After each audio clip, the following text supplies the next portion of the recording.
Hello everybody, welcome to Homestead Living Alaska. If you guys are new to our channel, we're a family of 6. We live off-grid here in the beautiful wilderness here of Alaska by choice. It has been amazing weather up here, and finally the snow is about gone. Who has planted their garden? I want to know in the comments. Tell me where you're from and tell me what you're planting in your garden, because we are getting so excited to plant our garden. All right, guys, today I'm just going to be kind of taking you around, showing you what our homestead looks like and what projects we have stewing. We're going to be talking biochar. I'm going to show you guys some of the starts we have in our cabin.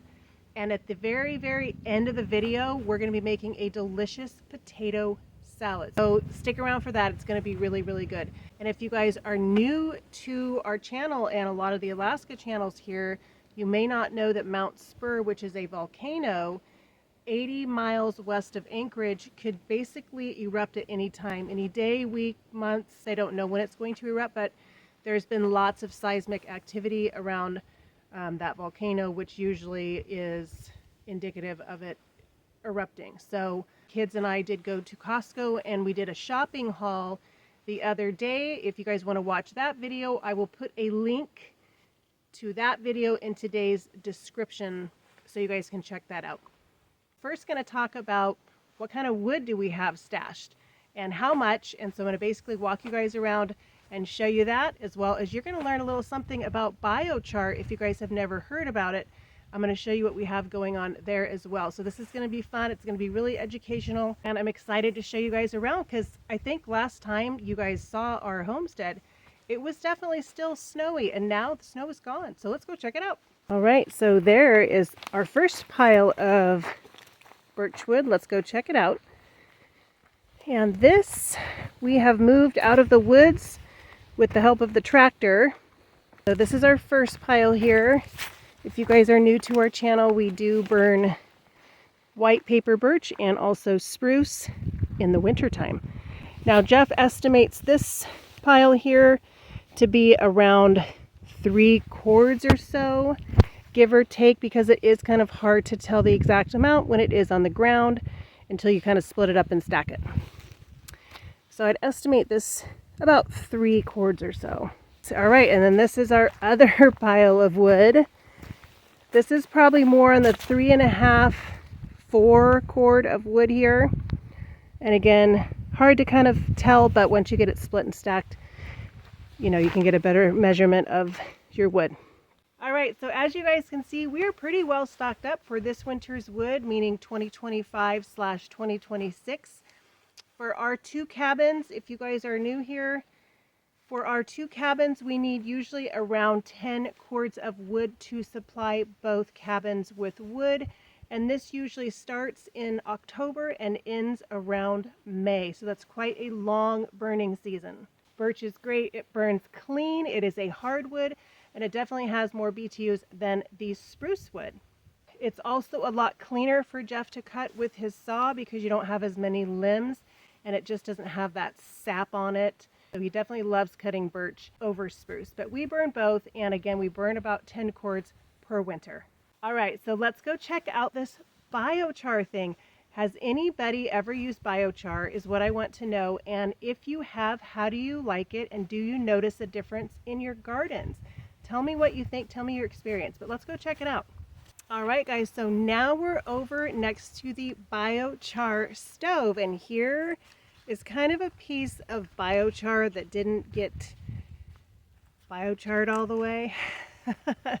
But I wanted to kind of show you what it looks like. And that it's basically a piece of really nice clean wood here, and you can kind of see what's going on here. This is the side that didn't burn all the way, and this is the side that kind of looks like charcoal right here, if you guys can see that.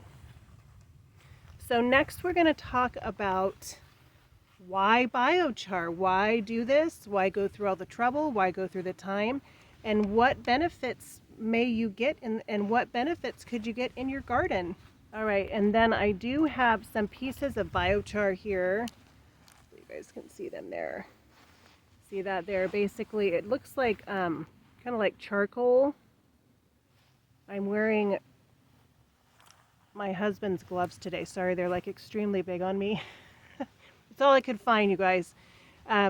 So sorry I look like I have huge hands, but here is the biochar. And once it gets, and this is what it looks like kind of when you mush it up. So let's talk about why biochar. Why would you even want to bother? What kind of benefits is it going to give you in your garden? Because I didn't know much about biochar until Jeff kind of told me about biochar. So let's talk biochar.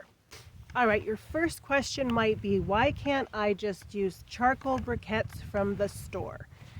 And you don't want to do that because those briquettes could have ingredients that could be very harmful for your garden.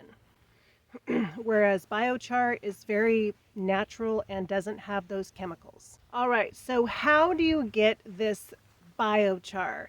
It is a process called pyrolysis, which is the heating of a biomass like wood in a very oxygen limited environment. And that's what gives you this. Now you can also make biochar from wood bones and dried manure. One of the best reasons to put biochar in your garden is because it lowers the need for fertilizer. It improves plant health and can also increase your yields on your crop. Improves drainage and aeration. It also has a very large porous surface area, so that is great because it can hold more beneficial microbes.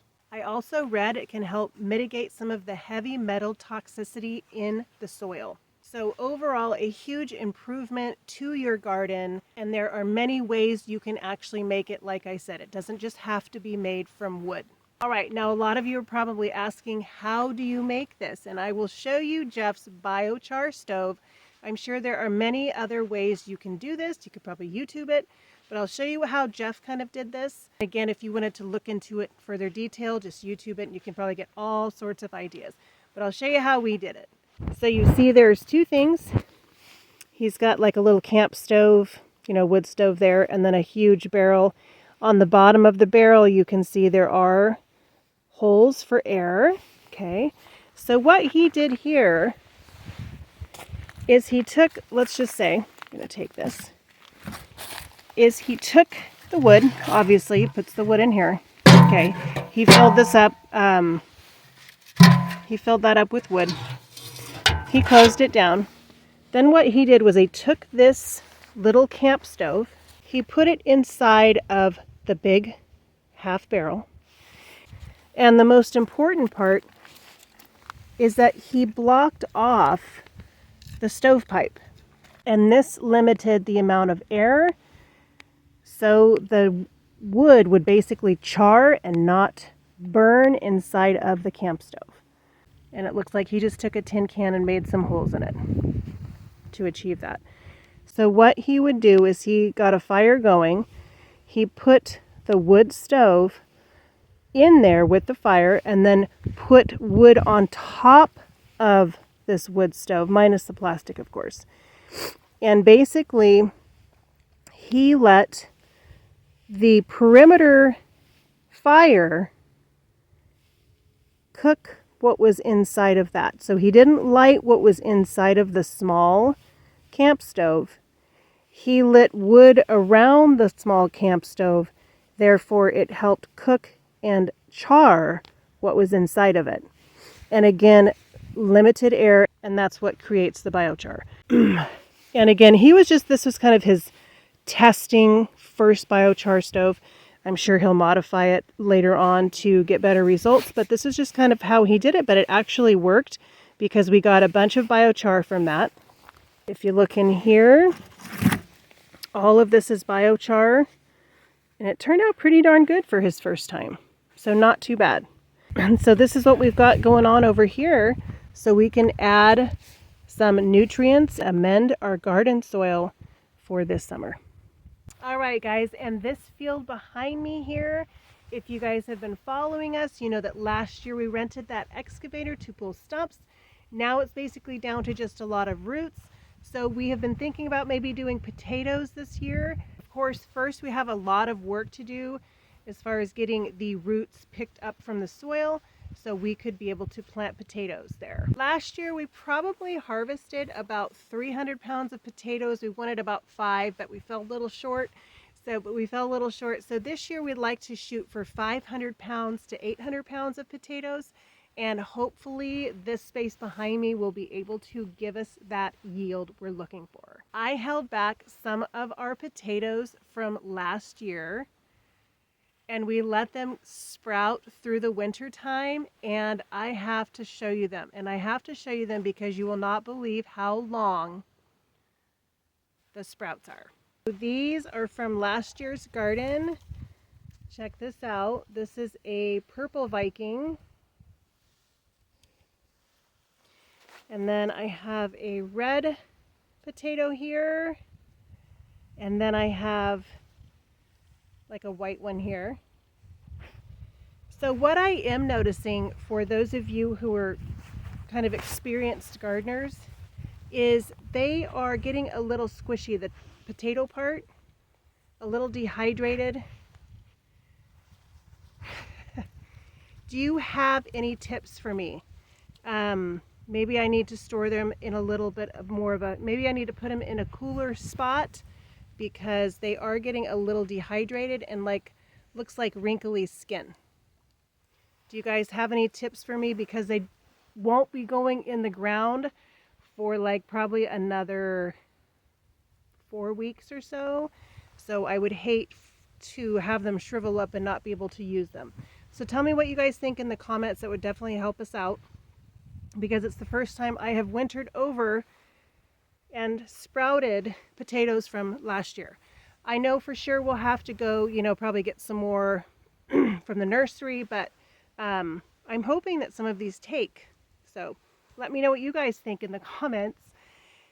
And then I'm going to walk you over to our greenhouse area that we grew lots of goodies in last year. Last year we grew a variety of tomatoes, we grew lettuce, beets, grew sweet peas, cucumbers, and onions in there. So we had a really, really nice yield on most everything that we grew. Oh, and by the way, we also grew cabbage in there, green and purple cabbage. So we did actually really well in our greenhouse last year. And this year we are adding some garden boxes to kind of our growing area, as well as, like I said, behind me, hoping for tons of potatoes. Our family loves potatoes because they're so versatile. You can do breakfast, lunch, and dinner with potatoes.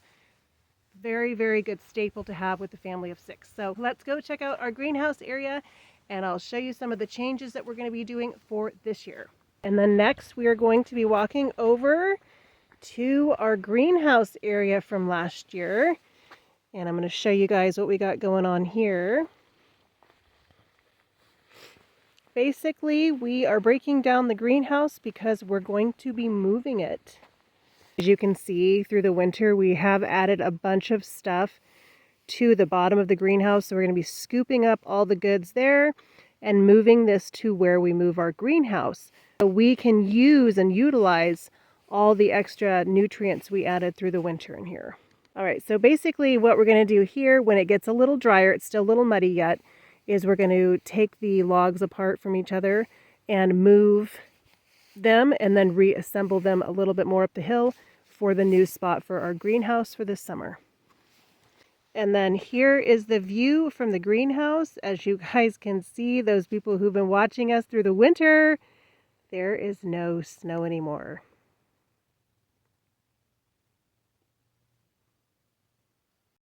All right, and then this is by our cabin here. Hudson did make a little garden box. And what Jeff did here on the bottom is he did put some dry grass on the bottom. Then he put some, birch bark, wood chips on top of the dry grass. And then he put a little bit of some gravel on top. And now we're waiting for the ability to get some topsoil so we can fill this up. Which topsoil, I guess it's still frozen. We got another week or two and then we're going to put some topsoil in here and then put our tomatoes in here. All right, and then under this little tarp, I have some herbs in here, just staying warmer in here. We do have some dill, we've got some cilantro, basil, and chives going. And I've got about 3 or 4 little pots going there. All right, guys, so we have moved inside of the cabin, and here are all the tomato starts. And here's down below.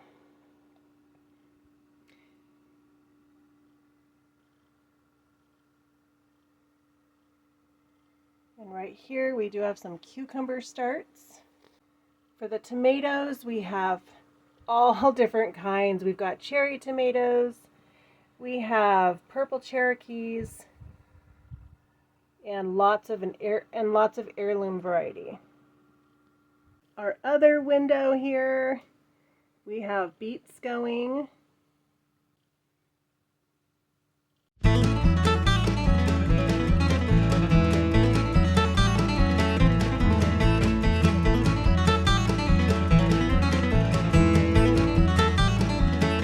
Alright guys, so we're in the cabin here and we are just filling this pot with some potatoes. And pretty soon at the end of the season I will be able to have my own potatoes, but for now we had to do store-bought. Alright, so we're going to fill this pretty high all the way to the top because we are a family of 6 and we go through lots of potatoes. So this is pretty full here. Got it almost filled to the top. Now we're going to pour some water in it.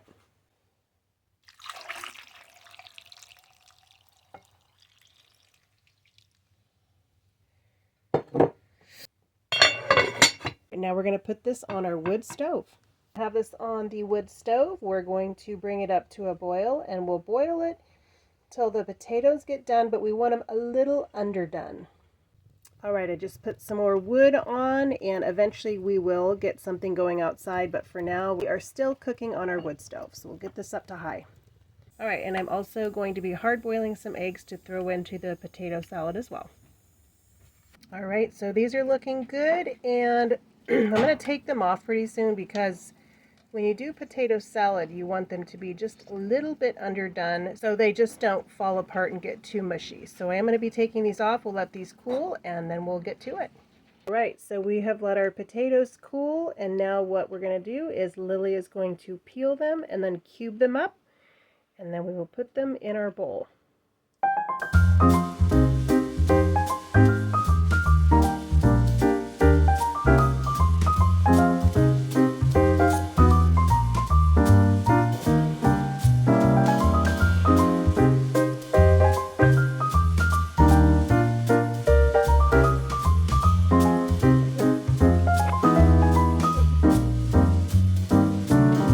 Okay, so Lily got all the potatoes chopped up, and now we're going to be adding some mayonnaise. Go ahead, just do your thing. So we usually add about, I would say, 3/4 of a cup to a cup of mayonnaise.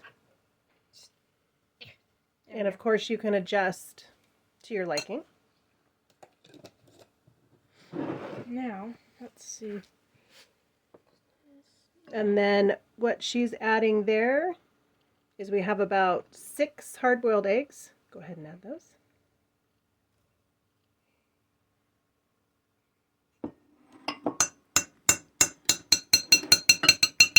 Might want to, do you want to stir it or just add it?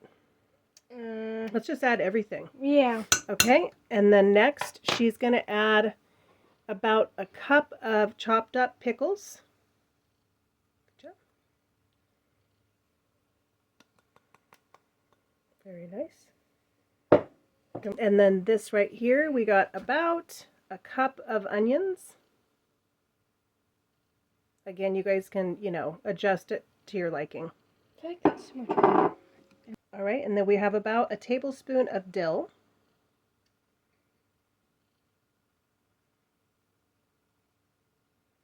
And then we're going to add a little bit of mustard. We're probably going to add about a teaspoon to a tablespoon. That's probably good. And now she has the hard job of mixing that puppy up. Oh, were you adding some salt? Oh, yeah.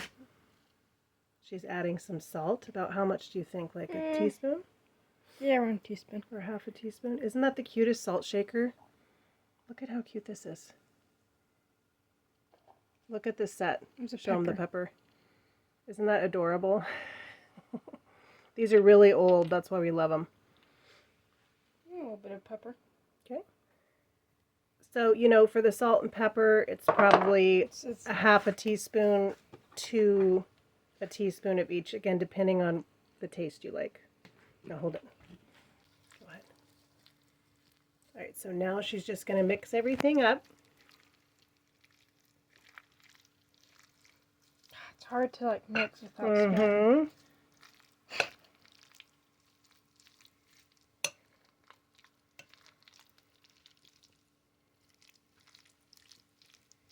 There you go. Yeah. Oops. It's looking good. Yeah.